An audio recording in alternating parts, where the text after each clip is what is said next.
నమస్తే అండి. 'Old is గోల్డ్‌లో' రెండో భాగం భార్య బిడ్డలది చలనచిత్రం చెప్తున్నానండి. స్టోరీ చెప్తున్నాను. నాగేశ్వరరావు ఎంతో అతి కష్టం మీద తన ఫ్రెండ్ ద్వారా ఒక జాబ్ సంపాదించుకుంటాడండి.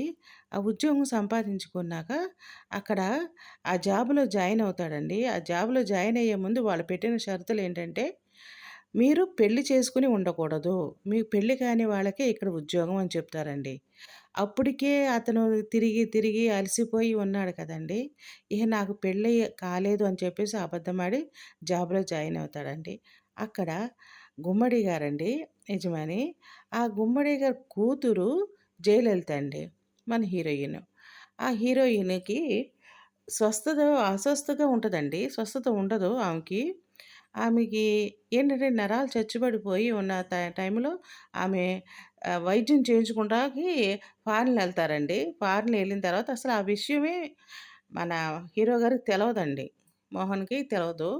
అయితే మామూలుగా జాబ్‌లో జాయిన్ అయిన తర్వాత అప్పుడు ఒక విషయం తీసుకొచ్చి చెప్తారు. మీ అమ్మాయికి ఇలా వస్తుంది, ఫారెన్ నుంచి వస్తుంది అని చెప్తే అప్పుడు అతను చాలా సంతోషపడిపోయి తండ్రి గుమ్మడి గారు పని వాళ్ళని పిలిచి, "మీరు పై గదులన్నీ కూడా శుభ్రం చేసి అమ్మాయికి శుభ్రంగా ఉంచండి. అవన్నీ కూడా నీట్‌గా సర్దేసేయండి. అమ్మాయి వస్తుంది. తర్వాత అమ్మాయి ఇంకా డాన్సు ప్రాక్టీస్‌లు అవన్నీ కూడా చేయాలి. స్విమ్మింగ్ పూల్‌లో నీళ్ళు కూడా మీరు తీసేసి మొత్తం అన్నీ కూడా మీరు చక్కగా చేయండి" అని చెప్పేసి పని వాళ్ళకి పురమాయిస్తా ఉంటాడండి. అప్పుడు డాక్టర్ గారు కలగ చేసుకొని వీళ్ళ ఫ్యామిలీ డాక్టర్ గారు కలగ చేసుకొని ఏమంటారంటే, "ఏవండీ మీరు అన్నీ మర్చిపోతున్నట్టున్నారు. ఆమెకింక అనారోగ్యం తగ్గలేదండి. ఇంకా నరాలు మామూలు స్టేజ్‌లో రాలేదు. ఆమెకింకా అలాగే ఉంది స్టేజి" అని చెప్తాడండి. ఏంటి? మా అమ్మాయికింకా తగ్గలేదా? అయితే మా అమ్మాయి డాన్స్ చేయలేదా? మా అమ్మాయి నడవలేదా? అని ఎంతో నిరాశ పడిపోతాడండి గుమ్మడి. అయితే ఇవన్నీ కూడా మోహన్‌కి తెలవదండి. మోహన్ తెలవక ఏమంటాడంటే, "ఏంటండి మరి నాకు చెప్పలేదేంటండి? మీకు అమ్మాయి ఉందని చెప్పలేదు. ఆమెకి అస్వస్థతగా ఉందని కూడా నాకు తెలవలేదేంటండి? ఎందుకు చెప్పలేదంటే" మోహన్ ఇవన్నీ కూడా చెప్పడానికి ఇదేమైనా సంతోషకరమైన మాటలా? ఇదంతా కూడా చాలా బాధాకరమైన విషయాలు. అందుకే నేను నీకు చెప్పలేకపోయాను. ఇప్పుడు మా అమ్మాయి వస్తుంది. అమ్మాయిని చక్కగా చూసుకునే బాధ్యత కూడా నీకు అప్పచెప్తున్నాను. ఆమెకి ఎట్టి పరిస్థితుల్లో కూడా ఆమెని బాధ పెట్టకూడదు. ఆ విషయం అన్నీ కూడా నువ్వు చూసుకో అని చెప్పి చెప్తాడండి. చెప్తే అక్కడ ఉన్న డాక్టర్ గారు కూడా అదే అంటారండి. మీరు ఎంత చక్కగా ఆవిడని చూసుకోగలిగితే, ఎటువంటి విషయాలు ఆమెని ఆందోళన లేకుండా చూసుకోగలిగితే, ఆమెలో నరాలు సత్తువగా వస్తుందండి. చలనం వస్తుంది. ఆమె నడిచే అవకాశం కూడా ఉంది అని చెప్పేసి ఫ్యామిలీ డాక్టర్ చెప్తారండి. వీళ్ళందరూ ఎదురు చూస్తున్న సమయం రానే వస్తుందండి. అక్కడ విమానాశ్రయంలో చక్కగా అందరూ కూడా ఎదురు చూస్తూ ఉంటారండి. ఫ్యామిలీ మెంబర్స్ అందరూ కూడా మోహన్‌తో సహా. ఈలోపు రాజబాబు కూడా ఎదురు చూస్తాడు. రాజబాబు ఎవరంటే అండి, ఈ గుమ్మడికి మేనల్లుడు బాస్ అవుతాడండి. ఆయన కూడా 50% పార్ట్నర్‌గా చేరతాడండి. ఆయన తండ్రి చనిపోతూ ఆ 50% పార్ట్నర్‌గా చేరమని చెప్పేసి, ఆ గుమ్మడి చేతిలో పెట్టేసేసి గుమ్మడి గారి చేతిలో పెట్టేసి తను కన్నుమూస్తారండి. కన్నుమూసిన తర్వాత అప్పటి నుంచి కూడా రాజబాబు వీళ్ళ దగ్గరే ఉంటాడండి. తను ఒకటే అనుకుంటాడండి. నేను 50% పార్ట్నర్‌ని. చక్కగా నేను మంచి సూట్ ఏసుకొని ఉంటున్నాను. కాబట్టి ఈ వ్యాపారంలో నాకు కూడా మంచి లాభాలున్నాయి. చక్కగా సగానికి సగం కూడా నేను పార్ట్నర్ అనుకుంటూ ఆళ్ళందరిని కూడా విసిగిస్తా ఉంటాడండి. వాళ్ళందరూ కూడా ఇదంతా కూడా మామూలు విషయమేనండి. అలా జరుగుతూ ఉన్న ఆ సమయంలో అక్కడికొచ్చి రాజబాబు అంటాడండి, "ఏండి మీరందరూ ఇక్కడే ఉంటున్నారు. అక్కడ వచ్చేస్తున్నారు కదా! అమ్మాయి గారు వచ్చేస్తున్నారు. రాధాదేవి గారు వచ్చేస్తున్నారు మీరు రండి" అంటారండి. రాజబాబు పేరండి శేషు అండి. అయితే వాళ్ళందరూ కూడా ఎదురు చూస్తారండి. అమ్మాయి వస్తదండి. విమానం నుంచి దిగిన అమ్మాయి వీల్ చైర్‌లో వస్తదండి.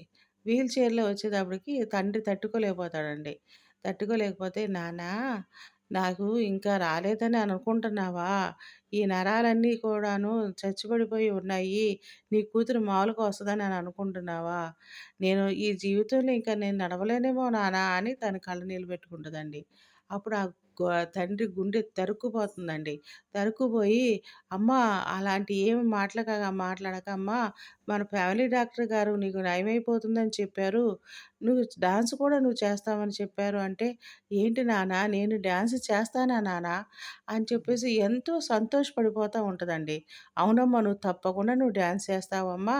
నువ్వు చక్కగా నయమైపోతుంది. నువ్వు నడుస్తావు" అని చెప్పేసి ఆమెకి ధైర్యం చెప్పిన తర్వాత అప్పుడు ఇంటికి తీసుకొస్తారండి. ఇంటికి తీసుకొచ్చిన తర్వాత అందరూ కేరింగ్‌గా ఉంటారండి. ఇటు పని మనుషులు, అటు తండ్రి, ఇటు మోహన్ కూడా అందరూ కూడా ఆమెని చక్కగా చూసుకుంటూ ఉంటారండి. ఎట్టి పరిస్థితుల్లో కూడా ఆమెను బాధ పెట్టకుండా కూడా, ఆమె స్ట్రెయిన్ అవ్వకుండా కూడా చెప్తా ఉంటారండి. అయితే ఆ అమ్మాయిది ఒక పసిపిల్ల లాంటి మనస్తత్వం అండి. పసిపిల్ల లాంటి మనస్తత్వం.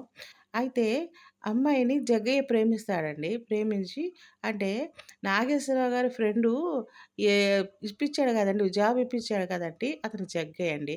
ఆ జగ్గయ్యకి ప్రేమిస్తాడండి. ప్రేమించిన తర్వాత ఇద్దరు కూడా వరసైనోళ్ళే కాబట్టి పెళ్లి చేస్తానని చెప్పేసి గుమ్మడి అంటారండి. అప్పుడు నేను ఫారెన్ ఎళ్తున్నాను. ఫారెన్ నుంచి వచ్చిన తర్వాత చేసుకుంటాను అంకుల్ అని చెప్పేసి అతను ఫారెన్ ఎళ్ళిపోతాడండి. గుండె జబ్బులు స్పెషలిస్ట్ అండి. ఆయన ఇంకా అక్కడ ఇంకా ట్రైనింగ్ అయ్యి వస్తానికని చెప్పేసి ఎళ్తాడండి. ఇలా ఈ జయలలితకి ఇలాగా లెటర్‌లు రాస్తా ఉంటాడండి. ప్రేమ లేఖలు రాస్తా ఉంటాడు. వాటిని చదివి ఆ అమ్మాయి మురిసిపోతూ ఉంటుందండి. ఎంత ప్రేమ కవిత్వమో డాక్టర్ గారు అయిన తర్వాత కూడా అని చెప్పేసి ఆమె మురిసిపోతూ ఉంటుందండి. పక్కనున్న డాక్టర్ గారు అంటారు, "అవునమ్మా! ఆయన చిరంజీవి కూడా కలవలాగా మారిపోయి చక్కగా కవితలు రాసేస్తుందమ్మా" అని చెప్పేసి ఫ్యామిలీ డాక్టర్ కూడా చమత్కరిస్తారు.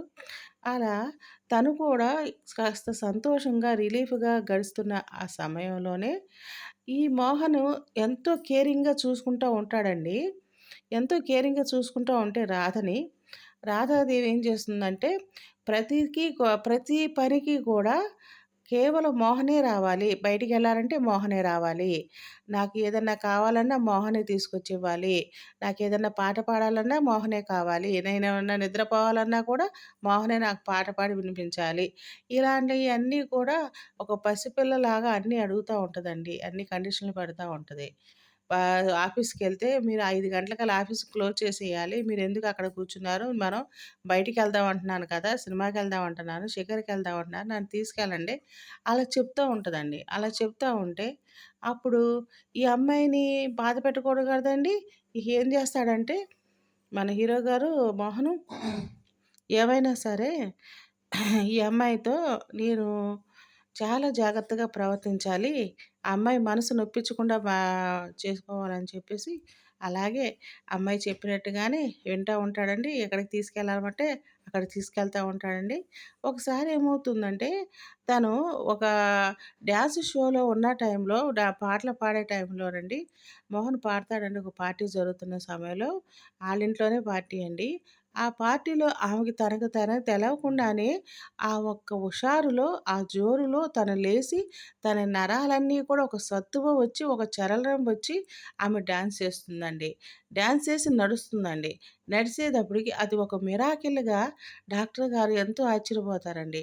అదంతా కేవలం మోహన వల్లే అయిందని చెప్పేసి గుమ్మడి కూడా అనుకుంటాడండి. తండ్రి కూడా అనుకుంటాడు.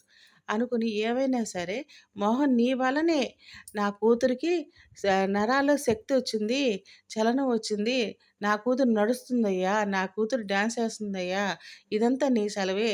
నీకు ఎంతో రుణపడిపోయాను. నీకు ఎంత ఇచ్చినా కూడా నేను తక్కువే అని చెప్పేసి చెప్తా ఉంటాడండి. సరే ఇలా వచ్చేసేసి ఇక్కడ ఈ అమ్మాయిని కాస్త బాగు చేస్తాడండి. నరాల్లో చలనం వస్తది. ఈ అమ్మాయి నడుస్తది. డాన్సులు చేస్తా ఉంటది. చక్కగా షికారులు చేస్తా ఉంటది. మోహన్‌ను తనకు తానే తెలవకుండా ఒక ఆకర్షణలో చిక్కుకుపోతుందండి మోహన్‌తో. చిక్కుకుపోయిన తర్వాత మోహన్ కూడా తన హద్దులో తను ఉంటాడంట. ఎందుకంటే తను పెళ్ళైన వాడు కదండీ! తనకో పాప కూడా ఉందండి.